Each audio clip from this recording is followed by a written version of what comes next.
avant de venir à cette production et pourquoi les gens courent tant derrière votre production de bananes, pourquoi la reconversion par rapport à ce que vous faisiez? Oui, la reconversion, d'abord, il faut le dire, hein, il y a eu deux faits majeurs, dont l'un était, n'est-ce pas, le souci de souveraineté alimentaire. On a cela comme problème ici. Et il y a aussi les systèmes de production qui ne sont pas souvent vraiment sains. Les systèmes vraiment sont vraiment malsains. Voilà, malsains, en ce sens que les producteurs aujourd'hui, pour ce que j'ai pu constater vraiment sur le terrain, voilà, ils utilisent vraiment des produits, des pesticides vraiment qui ne sont pas bons pour la santé humaine. Et vraiment, quand j'ai vu cela, vraiment, ça m'a fait vraiment mal. Et j'ai décidé donc moi aussi de rentrer de la production, n'est-ce pas, pour corriger vraiment les choses. Et le premier, l'autre élément aussi qui accompagne cela, c'était effectivement aussi la question de la pénurie. La pénurie, pour le cas de la banane, par exemple, c'est une petite anecdote. Il faut dire que nous étions déjà en 2017, je crois, et qu'un jour, je voulais vraiment manger du foutou. J'ai dit à madame que j'allais manger du foutou banane. Mais quand elle allait au marché, elle n'a pas pu acheter la banane. Donc le soir, je suis rentré, je m'attendais à manger mon foutou. Je viens un jour, c'est autre repas que j'ai vu. Je n'ai pas vraiment apprécié, ça m'a fait mal. Mais quand j'ai demandé à Marie, on ne peut pas payer. On était particulièrement dans ces moments comme actuellement, dans le mois d'avril, mai, juin. Voilà, c'est une zone, une période où il n'y a pas vraiment de bananes comme ça sur le marché. La banane commence à manquer. Vous allez voir que d'ici au mois de juin, vraiment la banane manque. On va vous faire 3 bananes à 1 000 francs. On était vraiment dans une période de ce genre. Et donc, du coup, voilà, on ne pouvait pas payer la banane, c'était vraiment cher. Et j'avais quand même remarqué que chaque année, c'était pareil. Chaque année, quand la période arrive, banane manque. Quand la période arrive, banane manque. Et puis, personne ne cherche à trouver une solution. Personne. Alors, je me suis dit, mais pourquoi moi ne pas le faire? Pourquoi ne pas choisir la banane plantain? Et c'est comme ça que mon choix pour la banane plantain vraiment a commencé. Voilà, a commencé. Et ça s'est vraiment manifesté fondamentalement aussi en 2020. En 2020. Voilà. J'avais déjà envie de le faire bien avant cela. Mais en 2020, j'ai eu vraiment les atouts nécessaires, voilà, pour vraiment me lancer vraiment dans la banane plantée. Mhm. C'est un peu ça. D'accord. Alors, on comprend d'où est venue cette initiative, cette idée de vouloir changer, répondre à un besoin. On sait qu'en Côte d'Ivoire, nous sommes de grands consommateurs de bananes, de foutou en passant par la loco et tout cela. La banane, le chips, voilà. La banane, la banane, la banane. Alors, vous avez vu le problème, vous avez décidé d'agir. Et nous sommes en plein dans le développement local. C'est vrai que quand vous le dites comme ça, on va dire, mais il y a forcément une autre motivation derrière parce qu'on voit tous les problèmes, hein, mais on n'a pas tous la force et l'énergie de les résoudre. Oui, il faut dire, ce qui a vraiment aussi touché, c'était la condition vraiment des autres, la condition de vie des autres. Voilà, parce que quand j'ai pris mon exemple, par exemple, pour moi, ce n'est qu'une goutte d'eau dans la mer.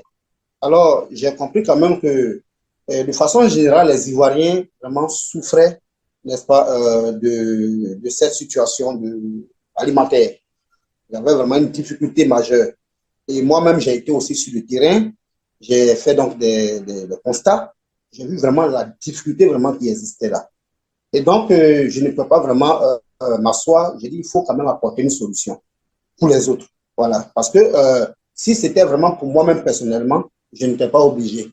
Juste une petite plantation là, voilà, de quelques pieds de bananes, voilà, ça pouvait faire mon affaire. Voilà. Mais c'était plus fort que moi, c'était au-delà de ma personne. Donc, il fallait vraiment aller au-delà. Il fallait, dans n'est-ce pas, apporter vraiment une solution pour vraiment améliorer, permettre, si tu veux, apporter un grain de sel. Voilà, parce que le travail est énorme, il est vraiment colossal. Mais la toute petite contribution que je pouvais apporter, pour apporter une solution, moi, pour participer en un mot, hein, voilà, à la réduction, n'est-ce pas, de la cherté de la vie. Voilà. Et on me dira, oui, mais écoute, est-ce que c'est pas à cause de l'argent et autres? Oui, on va le dire. On va le dire. Mais au départ, comme je l'ai dit premièrement, c'était vraiment pas vraiment dans ce sens. C'était pour apporter une solution. apporter une solution vraiment à la population. Maintenant, si apporter une solution, n'est-ce pas, donne, n'est-ce pas, des revenus aussi, alors tant mieux. Si vous avez vu récemment, si vous me suivez vraiment sur ma page Facebook, récemment, moi, j'ai été visiter, par exemple, sur leur site de production à l'épée, avec une délégation de 10 personnes. Voilà. Donc, vous imaginez, voilà, vous êtes en plantation, et puis un jour, vos voisins vous voient comme un petit planton guillemets, et voilà. Et puis un matin, on vous voit là, vous êtes accompagné par 4 véhicules, des petits 4x4 avec des véhicules diplomatiques. Voilà. Et vous êtes dans ces véhicules-là, mais ces véhicules, voilà, 4 véhicules qui viennent garer au port de vos plantations, et c'est des gens qui sortent là, des blancs, voilà, ce sont des Français qui viennent vous accompagner là, et vous voyez un peu ce que ça fait, les gens sont là, ils sont stupés, vous regardent. Ah, mais écoute, non, le monsieur, son affaire là, c'est pas du jeu. Vous comprenez un peu. Et donc, ça a été une visite, par exemple, qui m'a particulièrement marqué, parce que le fait même que le CIRAD, donc c'est un centre de recherche national hein, pour l'agronomie, quoi, et le développement, et c'est un peu comme le CNRA ivoirien, et ça c'est français, donc ils sont internationaux, et accompagné avec l'ambassade de France, il y avait également le ministère de l'Agriculture, un détachement du secrétariat de la primature, ce secrétariat, n'est-ce pas, spécialisé pour l'agriculture, le projet CDD, par exemple.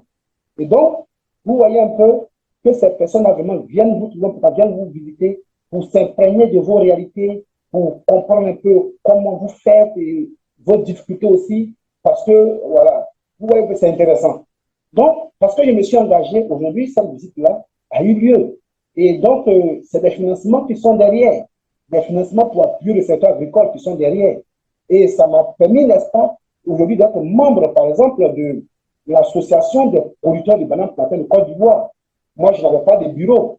Quand je suis en plantation ici chez moi à la maison, voilà, quand je dois rencontrer des gens, ça se passe soit en ligne ou bien peut-être quelque temps, ça change, peut-être on échange, ou peut-être chez moi à la maison.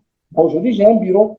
On m'a offert un bureau. Malheureusement, je n'ai pas pu me rendre dans ce bureau aujourd'hui à cause de la pluie. Sans cet entretien qu'on est en train de faire là, j'allais dans ce bureau-là pour vraiment avoir l'entretien avec vous. Alors que comme on aura deux entretiens certainement, voilà, ça sera dans ce bureau que j'ai eu aujourd'hui. Voilà, on va faire merveilleux. On veut quand même montrer un peu la bananerie de A à Z. Voilà, depuis la pépinière jusqu'à la récolte. Et donc, il est important pour les femmes de montrer un peu à nos frères voilà, comment s'y prendre. Donc là, nous sommes là. Nous allons donc procéder, n'est-ce pas, à des sévrages. Il y en a des gens qu'on va sévrer. Et puis à des incisions, des réactivations, pardon. Quant à nos bananes, pourquoi elles sont vraiment prisées sur le marché? Il faut dire que nos bananes sont cultivées vraiment de façon bio. Et nous avons, n'est-ce pas, des variétés vraiment de type local appréciées. Voilà, appréciées pour nos mets. Donc il s'agit donc de ce qui est comme Fuku, Aloko et j'en passe. Et donc pour ces mets-là, vraiment nous avons des bananes, voilà, des variétés correspondantes, non des variétés locales vraiment qui conviennent à cela. Donc c'est ce qui fait que nos bananes sont vraiment appréciées. Et aussi il faut dire que nous ne sommes pas beaucoup aussi à faire la banane aussi dans la zone. Donc, on n'est pas cher également, on n'est pas cher. Là, nous avons un prix vraiment très abordable. Vraiment, on vend vraiment moins cher. On aura l'occasion de revenir certainement dans un prochain entretien avec vous pour parler plus en détail de la formation.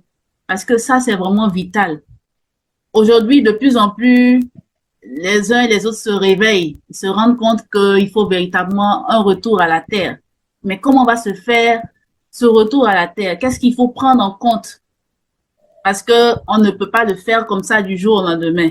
Et nous allons incessamment revenir et vous allez nous détailler comment s'est fait concrètement la transition à votre niveau.